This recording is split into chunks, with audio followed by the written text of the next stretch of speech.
Take a break from your busy schedule and join Harold Sala for Guidelines, a 5-minute commentary on living. When the communists took over in China in 1949, 2 missionaries were left behind, Rudolph Bosshardt and Arnolis Hayman. The 2 were arrested and thrown into prison. Days turned into weeks and weeks into months.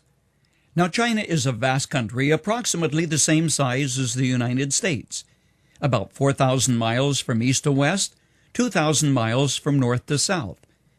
But what many do not realize is that in the northern part of China, it gets very cold as the Siberian winds come whistling from the north.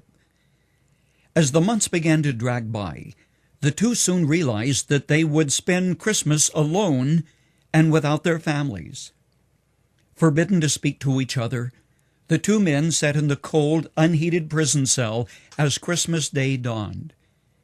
Shivering from the cold, their thoughts were filled with memories of past Christmases, the warmth of families together, to say nothing of thoughts of Christmas dinner, which would not be their good fortune on that Christmas. As they sat there, a feeling of hopelessness seemed to settle over them.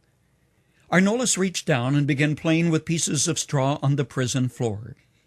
He began forming the letter IMMANUEL.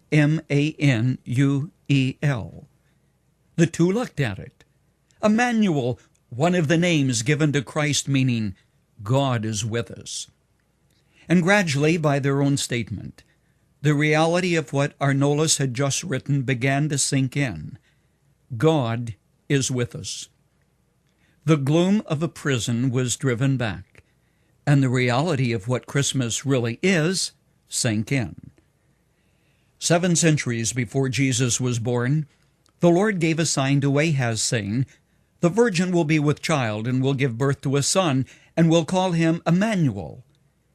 Matthew 1:23 quotes the passage from Isaiah, citing the birth of Jesus as fulfillment of Isaiah's words. But what does it all mean in our world?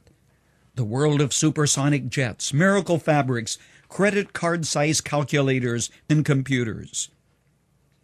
When the Apostle John took pen and parchment to record the birth of Jesus, he wrote, "The Word became flesh and lived for a while among us. We have seen his glory, the glory of the one and only Son who came from the Father." Theologians call it the Incarnation. It simply means God became flesh and lived among us. Catching the world with its misery and conflict, we desperately need to rediscover the meaning of the Incarnation. Like Bosshardt and Hayman, many today are imprisoned, but instead of the steel bars of a jail, they are captured by human suffering, the guilt of a troubled conscience, their inadequacies and failures. Bound by ignorance, fear, superstition, or just plain sin, they feel no one really cares, no one understands. The Incarnation says God understands and cares. On one occasion, a Christian was sharing his faith with a Hindu who just couldn't grasp the fact that God became man. As the 2 were talking, the Christian looked down and noticed an ant crawling on the sidewalk.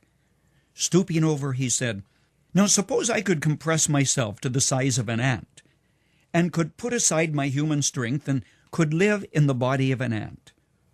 Only then could I really understand an ant's world."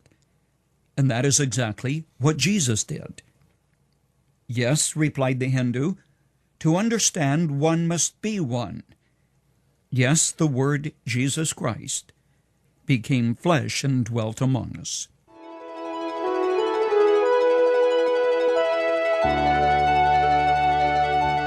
You've just heard Dr. Harold Sala with Guidelines, a 5-minute commentary on living. If you would like to listen to the program again, download a copy, subscribe to our e-commentary, or view other resources, visit guidelines.org. We would like to hear from you too.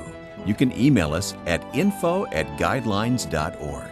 That's info@guidelines.org. Thanks for listening, and we invite you to join us again for the next edition of Guidelines.